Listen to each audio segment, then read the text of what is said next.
Welcome to 60 Skills. We will now have our weekly wrap-up. In light of the work on the elements in hermetics, how would you understand the practice of fire and water reversal, or Kahn and Lee?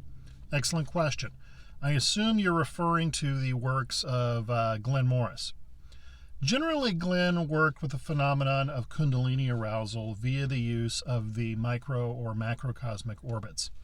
So in that context, establishment of equilibrium tends to generate akasha, which tends to result in rising of energy in the body. However, I have worked with an immersion type technique for Kabbalah involving the water element, in which I spontaneously felt the water in my abdomen reverse positions with the fire in my head. It was a very interesting sensation and not one that I'd experienced anywhere else. So I think part of the issue here is it's rather unclear from the original Taoist works exactly what was being referred to. Historically, you could read a lot of things about this steaming of Jing to create Shin. Again, the three releases, or the conversion of vital to astral to mental, is one way to do this. So, in general, Glenn Morris was talking about going through Kundalini awakening. However, I have experienced a moment where the fire and water within the body actually reversed positions. So that is something else as well. What recourse is there, i.e. magical equilibrium, cash flow, passports, with the direction of technocratic authoritarian ideologies most of the world is becoming subdued to now? Wow, okay. That's a very politically charged question. So what I'm going to do is I'm going to talk about some practical things involving livelihood. All right, the fact of the matter is many states in the world currently have aging populations, and the governments in charge of them are overpromising in terms of benefits and under-delivering by the mechanism of inflating the value of their currencies away. So this creates a problem if you're an employee or an owner-operator of a business. If you're an employee, obviously the ability to make more money is quite limited depending upon what you do. If you're an owner-operator, this is somebody where you are the business and what you do does not scale. Examples: surgeons. A surgeon can only engage in so many surgeries before they simply can't do any more. Somebody who hangs drywall or sheetrock in housing has the same problem. They can be excellent at their job, they can have an unlimited demand signal, but the reality is they can only do so much physical labor at one time, even if they own the business, before they can't do any more. In this case, an owner-operator can only swing the cost of their services so much because the people who are buying from them can only afford to pay so much. People who have both of those professions under the current economic system in place are going to have a really hard time because these governments are rapidly spending money that they simply don't have. The result of which is things like pensions are going to be worth only a portion of what was originally promised. Now keep in mind what I am not saying here.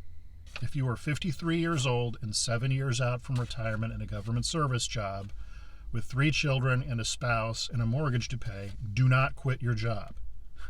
You need to finish earning your pension, because a pension worth something is better than a failed entrepreneurial enterprise that is worth nothing.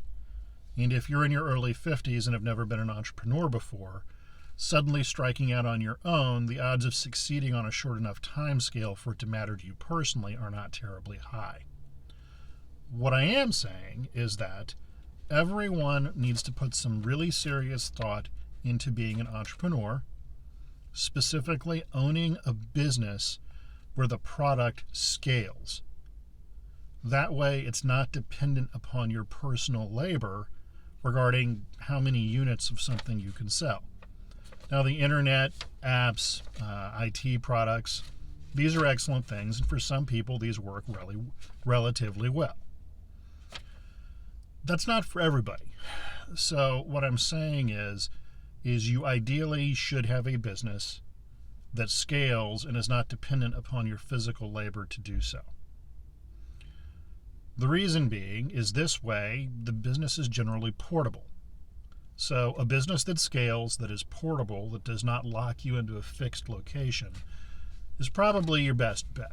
Again, people who know me know I am thoroughly opposed to crime, so just write off all that kind of stuff from the top. Everybody eventually gets caught, and usually, given the mechanisms involving most governments these days, you don't keep anything either. So, unfortunately, the world is going through a cycle in which populations are getting older and governments are overpromising. Again, the best you can do in that environment is to have a business that scales so you can index the price of your services against inflationary spin and have the ability to do multiple things at one time. Because again, you individually can only generate so much work and then so much revenue.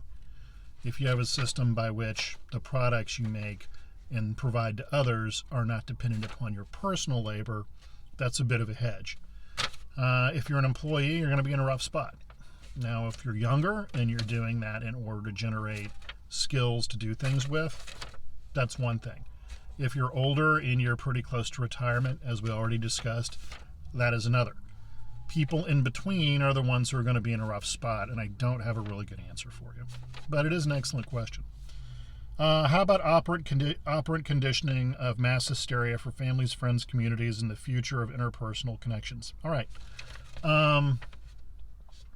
One of the big things that's important about the practice of hermetics and meditation in general is that practitioners of this make an intentional effort to defeat operant conditioning, or defeat disbelief, if you will, or cognitive dissonance. It's another term for this. The problem is most people don't have a mechanism built into their day-to-day efforts that allows them to do this. So it makes it very difficult for them to be able to differentiate between something that isn't true and something that is, and their beliefs. So journaling is one method to do this and is very simple to do, which is why I highly recommend after every practice session, journal your results. That way your mind can't paper over what just happened. Practices like the establishment of equilibrium and practices like the 3 releases also have a habit of removing emotion from your observations. And if you're being lied to, this is pretty useful. So again, I would say journaling, the 3 releases, and establishment of equilibrium can go a long way towards you personally defeating any kind of cognitive dissonance or mass delusion in your proximity. Otherwise, you need to stick with Franz Barden's maxim of be generous with others and ruthless with yourself. It's not our place to tell our family members how to live. It's our place to figure out how we are going to live. And this is about as philosophical as I'm going to get. All you can do is love your family members and friends and prevent them from interfering with your enterprises. And that's really about it. So, great question, though. And again, about as philosophical as I choose to get.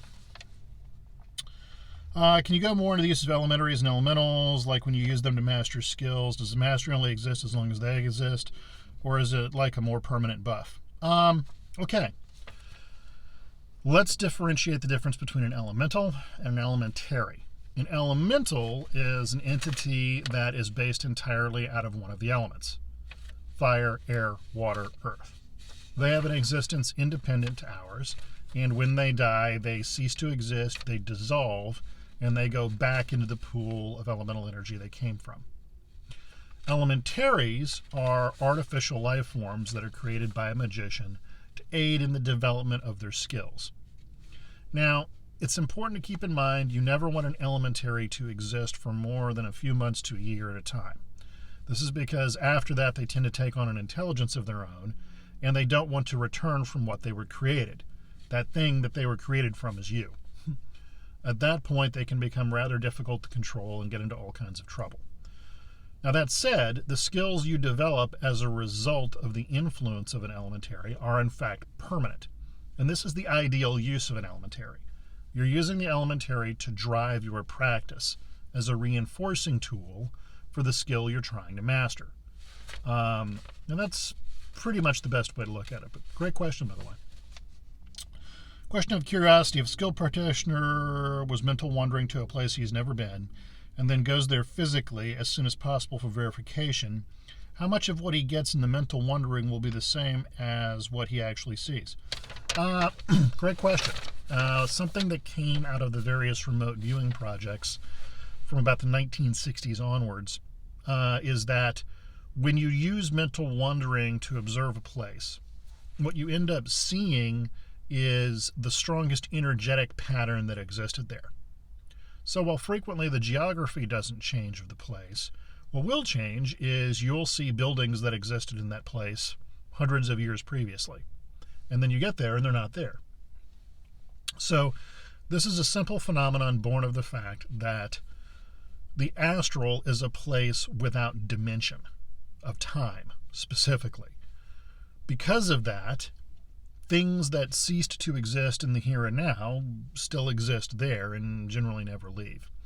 This can be a little confusing in practice, but in application, it's a little confusing in theory, but in application really isn't.